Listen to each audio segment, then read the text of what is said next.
해결하신 말씀은 데살로니가 후서 3장 1절로 5절까지 있는 말씀입니다. 믿음의 행진이라고 하는 제목으로 하나님 말씀 대하기를 원합니다. 존이라는 젊은 청교도 목사가 1637년 신대륙에 대한 꿈을 안고 미국 땅을 찾았습니다. 새로운 땅에서 새로운 꿈을 펼치면서 살아보자 아메리칸 드림을 가지고 이제 미국에 간 것이지요. 그런데 불과 1년도 못된 1638년 그는 폐결핵의 진단을 받았습니다. 그 당시 결핵은 심각한 병이었기 때문에 나는 이제 죽는구나 이런 깨달음을 갖게 되었어요. 임종 직전에 내가 가진 재산이 뭘까, 내게 남아있는 것이 뭘까 헤아려 보니까 자신의 책을 너무 좋아하는데 한 300권 정도의 장서가 있는 것을 알게 되었어요. 그래서 그 책들을 이제 새롭게 시작한 그 도시의 그 뉴타운 칼리지라고 하는 대학에 기증하기로 마음에 작정을 했습니다. 그래서 기증을 하면서 한 장의 기증서를 이제 첨부했는데 그것은 일종의 그의 유언이기도 하고 신앙 고백서이기도 한다는 것이지요. 기도문 같은 것이었는데 내용은 이렇습니다. 나는 이 땅에 꿈을 가지고 찾아왔습니다. 좀 더 신학을 공부하고 싶었고 법률과 과학도 공부하고 싶었습니다. 훌륭한 과학자, 훌륭한 신학자, 훌륭한 법학자가 되는 것이 나의 꿈이었습니다. 그러나 주께서 나를 부르시는 것 같습니다. 내가 이 땅에서 이루지 못한 꿈을 후학들을 통해서 이루어지기를 기대합니다.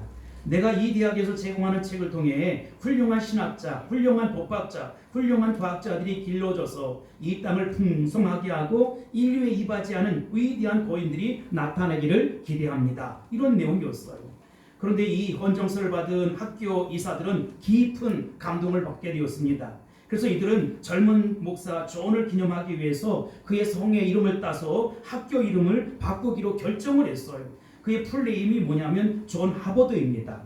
그래서 이 대학은 뉴타운 칼리지에서 하버드로 불려지게 되었다는 것입니다. 그의 꿈이 이 대학을 통해 열매를 맺게 된 것입니다. 이 젊은이의 꿈, 젊은이의 기도 속에 위대한 미국, 위대한 하버드의 꿈이 자라게 되었다는 것입니다. 우리 이렇게 미래를 내다보는 안목을 가진 사람들을 가리켜서 비전어리다 이렇게 얘기합니다. 비전을 가진 사람들, 꿈을 가진 사람들 이런 뜻이지요. 시대가 어둡고 고통스러울수록 우리에게는 더욱더 비전이 필요하고 꿈이 필요한 것입니다. 데살로니가는 너무나도 신앙생활하기 어려운 곳이었어요.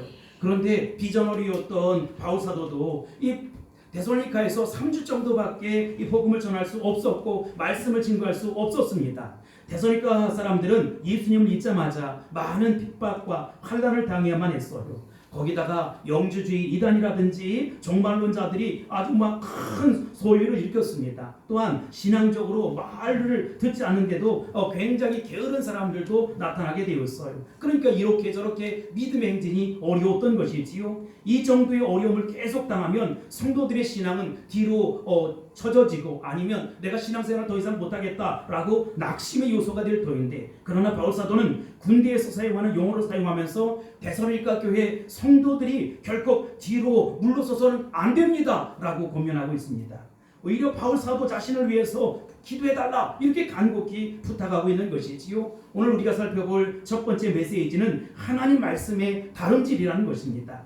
우리가 동물의 왕국 같은 것을 보면 사자나 표범, 얼룩말이나 사슴이 이제 그 약한 짐승들을 노리잖아요. 그런데 힘이 센 것이 힘이 약한 것을 노리게 되는 것이지요. 근데 힘이 약한 것은 어떤 것입니까? 병들거나 약해서 뒤로 처지는 이것들은 공격의 대상이 될 수밖에 없다는 것입니다.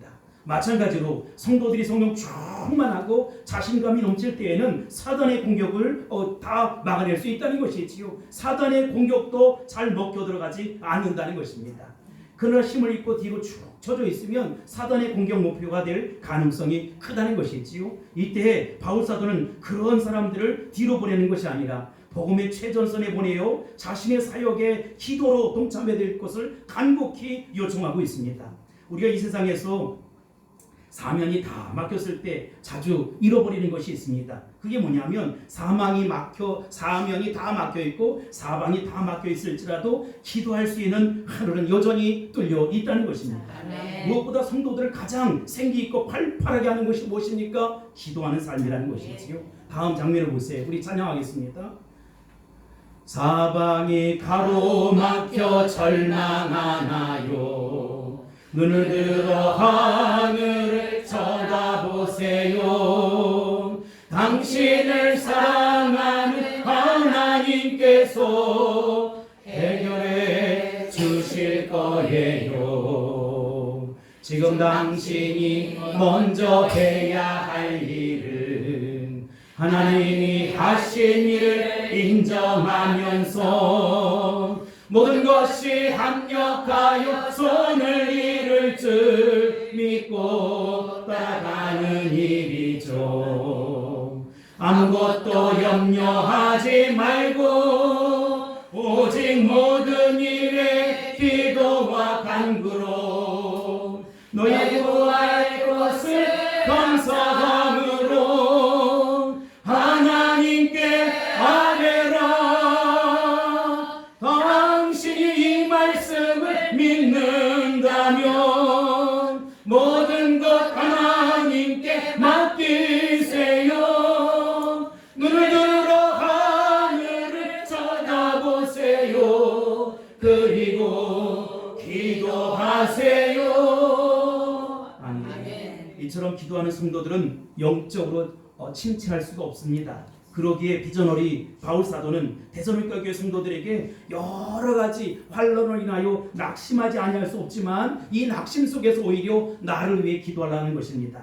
이것은 데살로니가 교회 성도들을 복음의 최선 전선으로 이끌어가는 것이지요. 1절 말씀 보겠습니다. 시작. 끝으로 형제들아 너희는 우리를 위하여 기도하기를 주의 말씀이 너희 가운데서와 같이 퍼져나가 영광스럽게 되고. 아멘. 여기서 바울 사도는 아주 인상 깊은 단어를 사용하고 있습니다. 그것은 주의 말씀이 너희 가운데서와 같이 퍼져나가도록 기도해 달라는 것입니다. 이것은 바울 사도가 그 당시 데살로니가에서 아주 가까운 고린도에서 운동 경기가 있었는데 그게 뭐냐면 요즘에 올림픽 같은 이스투미아라고 하는 운동 경기가 있었어요. 그런데 그 중에서도 가장 유명한 경기는 이렇게 오늘날 이렇게 100m 달리기처럼 달리기 경주였다는 것입니다.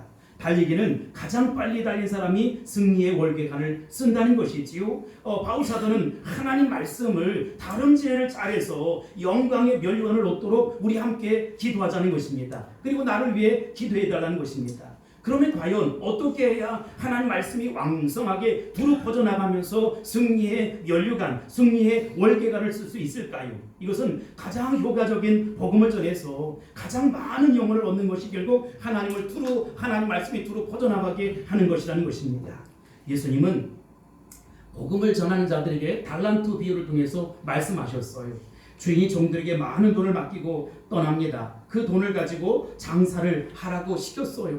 그랬더니 어떤 종은 열심히 장사를 해서 배가 되는 그런 종이 있는가 하면 한 종은 야 나를 어떻게 생각하는 거야. 다른 사람은 5달란트 2달란트를 맡기는데 나는 1달란트를 맡겨? 이럴 수가 있어? 하고 땅속에 파묻고 잠을 청하는 거예요. 결국 나중에 주인이 돌아와서 결선했을 때 장사를 잘한 종은 착하고 충성된 종이다 라고 칭찬을 얻게 되었고 상급을 받게 되었습니다.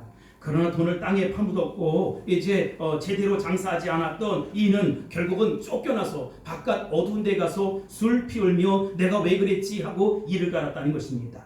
장사하는 사람들은 이익을 남기기 위해서 얼마나 열심히 일하는지 알 수 없어요. 어떤 사람들은 새벽차를 타고 저 남대문 동대문 시장에 가서 열심히 물건을 띄우다가 장사하지 않습니까? 새벽에 노량진 시장이라든지 구리시장 같은 곳에 가서 생선을 사오고 야채를 사와서 열심히 판다는 것이지요. 장사하는 사람들의 특징이 뭡니까? 부지런하다는 것입니다. 물건을 떼오지도 않고 아무거나 팔지는 없잖아요. 장사가 잘 되려면 그렇게 좋은 물건을 사와야 하고 그리고 다른 사람들보다 훨씬 더 친절한 모습으로 손이 기분 나쁘지 아니하게 와서 이제 그렇게 잘 데워주기도 하고 좋은 물건을 갖다가 싸게 팔기도 하고 이렇게 하면서 이제 이익을 남기는 것입니다. 마찬가지로 복음을 전하는 사람들도 마치 장사하는 사람들처럼 가장 효과적으로 십자가의 복음, 생명의 복음을 전할 수 있어야 된다는 것입니다.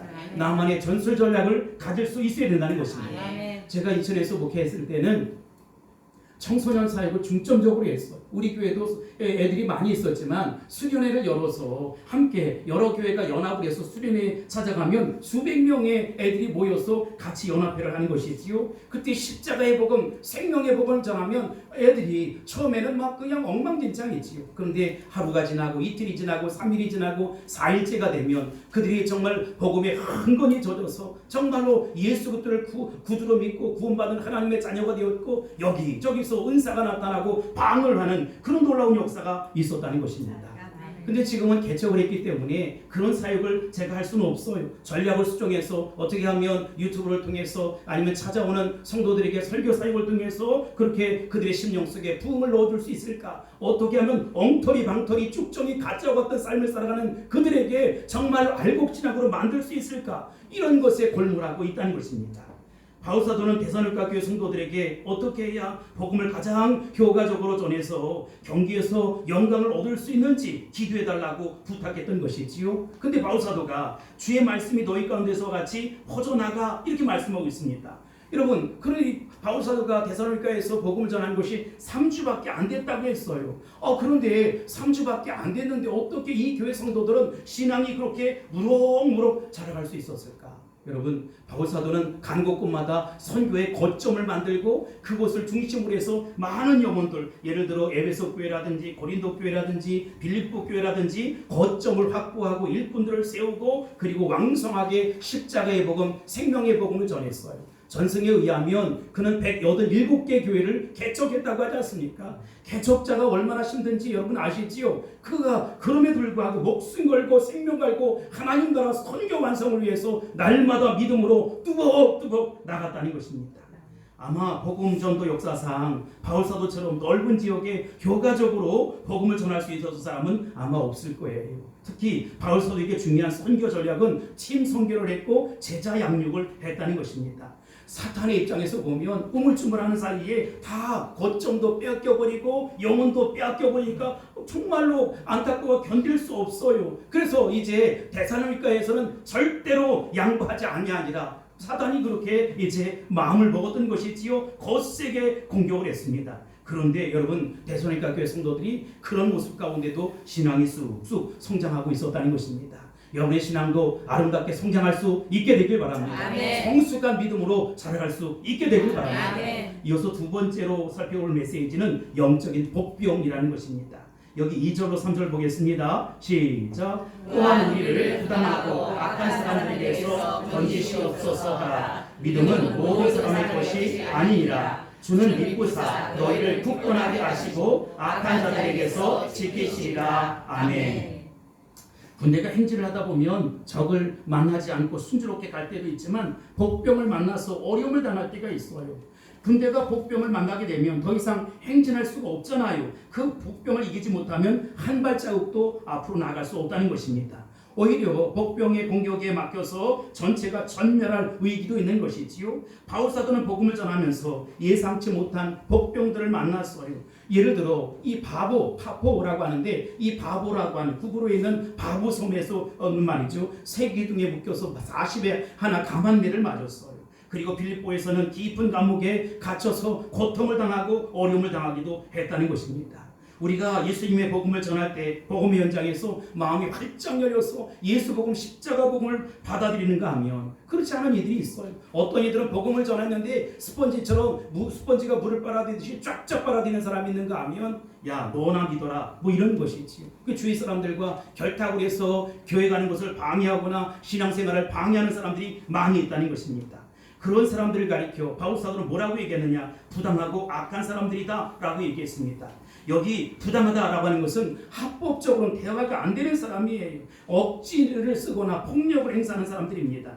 우리 크리스찬들이 가장 상대하기 어려운 사람들이 바로 이 부당한 사람들, 악한 사람들 아니겠습니까? 왜냐하면 우리는 마음이 선하고 또 말씀으로 이렇게 대화를 하고 교제를 하기 때문에 이렇게 부당하게 폭력을 휘두르거나 억지를 쓰는 사람들을 당해낼 재간이 없어요. 그러나 바울사도 이런 이들조차도 기도로 이길 수 있게 해달라고 나를 위해 기도해달라고 부탁하고 있다는 것입니다.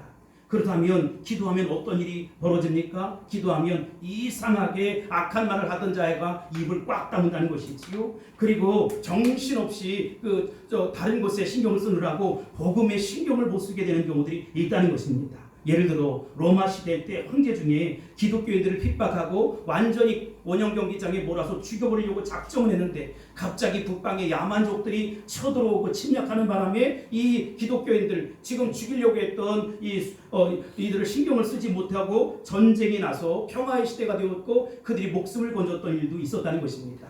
또 하나 구약 성경에 보면 또 다른 그림이 나오고 있는데 사울이 다윗을 죽이려고 해요. 다윗이 죽이려고 하는 그 순간 갑자기 창으로 그 심장을 꽂으려고 하는 순간 블레셋이 쳐들어온 거예요. 그래서 여러분 다윗은 포기하고 블레셋과 전쟁을 치르러 나갔다는 것입니다. 바울 사도는 복음을 전하면서 이렇게 관리들에게 지방의 유지들에게 이 서도 결탁해서 복음을 방해하거나 대적하는 경우들이 수없이 많이 일어났다는 것입니다. 바울 사도는 이런 사람들에게서 나를 건져내 달라고 기도했을 뿐만 아니라 기도를 부탁했던 것을 볼 수가 있어요. 그런데 바울 사도는 2절에서 이런 말을 합니다. 믿음은 모든 사람의 것이 아니니라. 그렇죠? 믿음은 모든 사람의 것이 아니라는 거예요.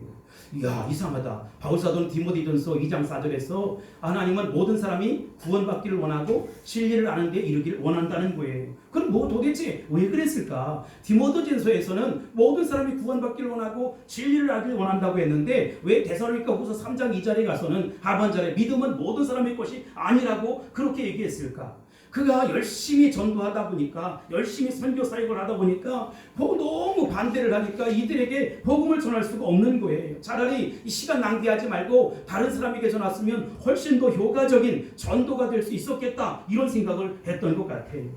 우리도 가정에 들어가서 신앙생활 하다 보면 일가 친척이나 가족들에게 복음 전하면 완강히 반대하는 경우들이 있어요. 시간 낭비하지 말고 그들을 위해서는 기도하고 우리가 복음을 잘 들을 수 있는 다른 사람들에게 찾아가서 복음을 전하는 것이 훨씬 낫다는 것입니다. 왜냐하면 때와 기한은 아버지께서 정한 것이지 내 마음대로 되질 않아요.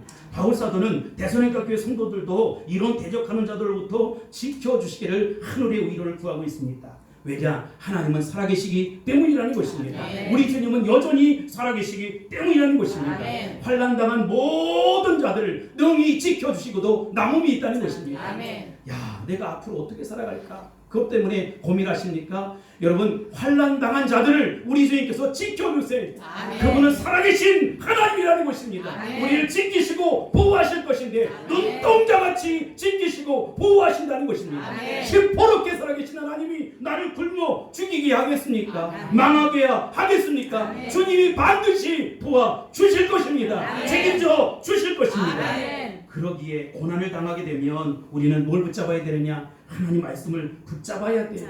그런데 알량한 자존심을 붙잡고 사는 거예요. 내려놓으세요. 여러분, 내려놓으세요. 제발 내려놓으세요. 우리의 눈에 보이지 않는 방패막이 있다는 사실 아세요? 보호막이 있다는 사실 아세요? 하나님의 생명싸개로 우리를 쌓아준다는 것입니다. 아멘. 여러분, 사탄의 세력이 절대로 그 안에 들어올 수 없어요. 잠깐은 비집고 들어올 수 있지만 예수 이름으로 다 물러가게 되어 있다는 것입니다. 아멘. 그래서 절망의 순간에도 눈을 들어 하늘을 바라보고 기도할 수 있어야 된다는 것입니다. 아멘. 그러면 우리는 능히 살게 되고 낙심하고 침체있지만 않으면 예상치 못했던 사단의 공격도 한 방으로 우리 주님이 보혈의 능력으로 심형타를 가하게 될 것입니다. 아멘. 여기 4절에 보면 너희에 대하여는 우리가 명한 것을 너희가 행하고 또 행할 줄을 우리가 주 안에서 확신하노니 이렇게 말씀하고 있습니다. 바울 사도는 데살로니가 교회 성도들에게 명령을 한 것이지요. 그 명령이 무엇입니까? 영적으로 깨어있어 기도하라는 것입니다.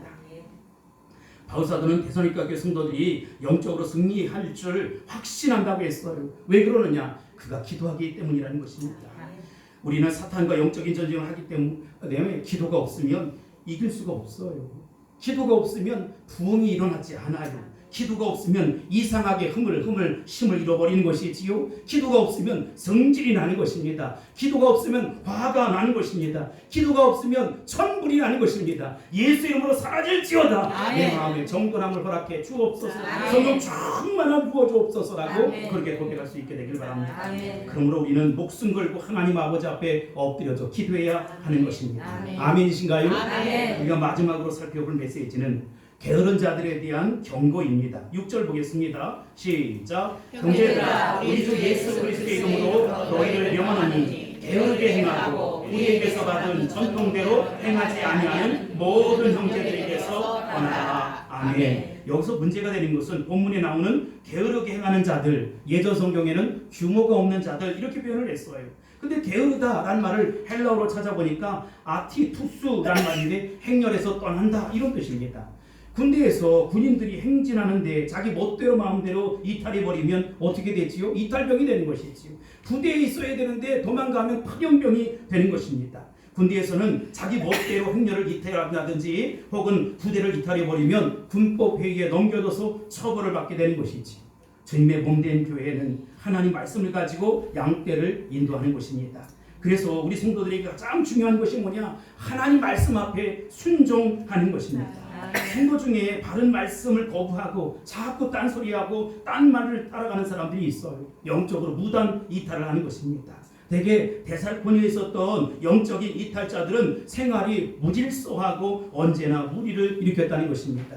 여기 이 말씀에 보면 우리의 전통이라는 것이 나오는데 이 말을 달리 이야기하면 이미 이 교회에서 성경적인 가르침을 하잖아요. 그러니까 성경적인 가르침을 따르고 그렇게 살아가야지, 성경적인 가르침이 아닌 내 뜻, 내 마음, 내 주장, 내 생각대로 살아가면 안 되는 것이지. 제지할 방법이 없어요. 여러분, 어쩔 수 없이 그런 사람들은 어떻게 되냐? 교회에서 내보내라는 거예요. 아니 목사님, 한 영혼이 얼마나 귀한지 아세요? 얼마나 귀중한지 아세요? 아니에요. 여러분, 약한 성도들이 오히려 어려움을 당할까봐 내보내라는 것입니다.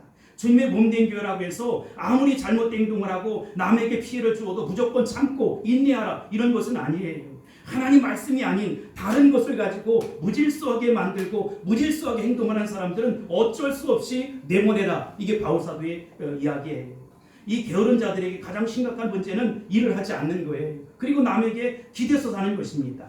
이 사람들은 자기들은 기도하는 사람이다, 하나님 말씀을 듣는 사람이다, 하나님 말씀을 전하는 사람이다 핑계를 대면서 남의 집에 몇 달이나 몇 년씩 이렇게 살면서 공짜로 음식을 먹으면서 피해를 주기도 한다는 것입니다. 그래서 바울사도는 심지어 이렇게 얘기해. 10절 보겠습니다. 시작. 우리가 너희와 함께 있을 때에도 너희에게 명하기를 누구든지 일하기 싫어하거든 먹지도 말게 하라 하였더니. 아멘. 성경적인 가르침은 노동을 천배시하지 않아요. 우리 성도들 가운데도 여러분, 죄를 짓는 죄에는 무슨 일도 할 수 있잖아요. 여러분, 직업에 귀천이 어디 있습니까? 여기서 정통신앙과 조금 빗나간 신앙의 차이점이 있는데, 정통신앙의 특징은 뭐냐면 정상적인 가정생활을 하는 거예요. 정상적인 직장생활을 하는 거예요. 단지 돈을 얼마나 많이 버느냐 이게 중요한 것이 아니고, 직책이 높으냐 낮으냐 이런 게 중요한 게 아니에요. 돈은 둘째 문제이고, 중요한 것은 내 손으로 열심히 일하고 땀 흘려서 먹고 사는 것입니다. 왜 그래요? 내 자녀들과 함께, 내 가족들과 함께 하나님 나라를 세워가기 위해서, 하나님 영광 돌리기 위해서 그런 것이지.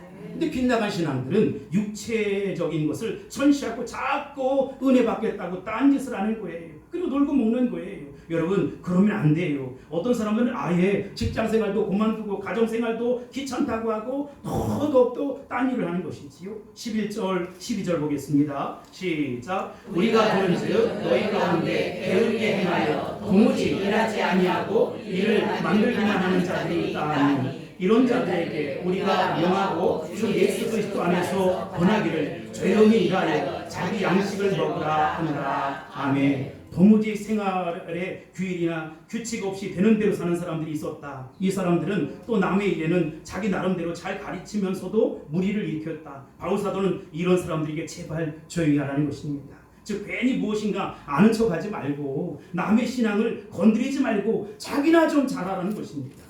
그러기에 바른 신앙은 너무 한쪽에 치우치는 그런 모습이 아니라 균형 잡힌 신앙생활을 할 수 있어야 된다는 것입니다.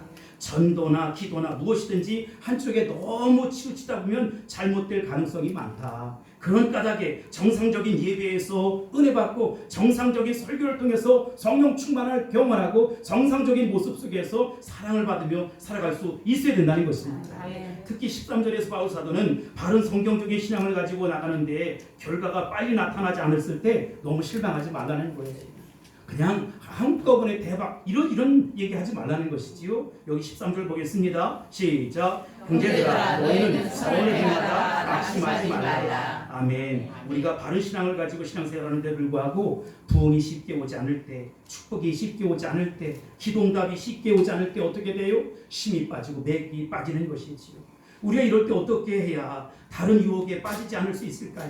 이런 상황에서 우리가 목표를 어떤 가시적인 결과에 두지 말고 하나님 말씀을 좀 더 알아가는데 밝히 아는데 그렇게 애를 써야 한다는 것입니다. 왜냐하면 하나님의 일은 조급히 한다고 해서 빨리 되는 것도 아니고 내가 열정을 쏟는다고 해서 빨리 좋은 결과가 나타나는 것도 아니라는 것입니다. 우리는 하나님의 때를 기다려야 합니다. 그리고 하나님의 신실하심을 믿어야 합니다. 아멘. 그 신실하신 하나님을 인내하면서 하나님의 말씀을 지키는 거예요. 그러면 때가 이름에 거두게 하신다는 것입니다. 아멘. 이게 하나님의 축복인 것입니다. 아멘. 즉 우리가 바른 말씀 가지고 믿음 생활을 충실히 하면 하나님의 놀라운 축복은 다 준비되어 있고 예비되어 있다는 것입니다. 아멘. 그러니 아주 사소한 것 작은 것 가지고 아웅다웅하지 말고 또 큰 미래를 위해서 하나님이 예비하신 축복을 위해서 먼 시선을 두고 바라보라는 것입니다. 그래서 우리는 가까운 시선으로 내가 지금 해야 할 일을 찾고 먼 시선으로 하나님의 은혜와 축복을 기대하는 두 눈이 동시 열려야 한다는 것입니다. 아멘. 마지막으로 16절 보겠습니다. 시작. 평강의 주께서 하시니 때마다 일마다 너희에게 평강을 주시고 주께서 너희 모든 사람과 함께 하시기를 원한다. 아멘. 우리가 하나님 말씀 붙들고 살 때 분명한 것은 평강의 주님께서 어떻게 한대요? 함께 하신다는 것입니다. 일단 어떤 일을 하면서 마음속에 갈등이나 불안 없이 평안함을 누리는 것이지요. 그것을 통해서 우리는 주님이 나와 함께 하시는구나 라고 하는 것을 느낄 수 있어요. 그런 게 대단한 일을 하는 것은 아니지만 무슨 일을 하든지 언제든지 주님의 평강이 마음속에 있어야 되지 않겠습니까? 그래서 우리는 큰 갈등 없이 두려움 없이 일해야 한다는 것입니다. 이것이 바로 목자가 우리의 삶을 인도하신다는 증거예요. 주님이 우리를 인도하시면 우리는 두려워할 게 없어요. 당장 눈앞에 보이는 결과는 없어도 우리가 언젠가 이렇게 믿음으로 애쓰고 살아가면 하나님이 축복하시게 돼 있어요. 하늘의 상급이 예비되어 있다는 것입니다. 나타나는 현상 때문에 울지 말고 더 멀리 주님을 바라볼 수 있게 되길 바랍니다. 여러분 11세기 유럽에 헨리 3세라고 하는 유명한 왕이 있었습니다. 그는 왕 노릇하기가 너무 피곤한 거예요. 이 사람이 가만히 보니까 저 수도원의 수도사는 너무 부러운 거예요. 아무 일 하는 것이 없어. 그냥 온전히 기도하고 말씀 보고 사람들 그냥 사랑해주고 그런 거 부러워 죽겠어요. 여러분도 그런 생각해 보셨어요? 저는 이런 이야기 많이 들어요. 목사님은 참 좋겠어요. 왜요? 목사님 온종일 성경 읽고 기도하고 신방하고 사랑만 받잖아요. 존경만 받잖아요. 목사 한번 해보세요. 이와 비슷한 일이 우리 가운데 얼마든지 있다는 것입니다. 그래서 수도사가 되기로 하고 그 당시 유명한 리처드라고 하는 수도원장이 운영하는 수도원에 찾아갔어요. 원장님 나를 수도사로 받아주세요. 리처드 수도원장은 가만히 바라보다가 조심스럽게 얘기합니다. 글쎄요, 수도사가 되려면 중요한 규칙이 하나 있는데 그거 지킬 수 있으시겠어요? 뭔데요? 수도원의 생명은 순종입니다. 그런데 왕의 자리에 있던 분이 철저히 순종할 수 있겠습니까? 원장님, 내가 예수 그때 이름에 걸고 맹세합니다. 철저히 순종하겠습니다. 무슨 말을 해도 순종하겠습니다. 그래요? 그러면 자격이 있으세요. 그렇다면 내가 첫 번째 명령을 내리겠습니다.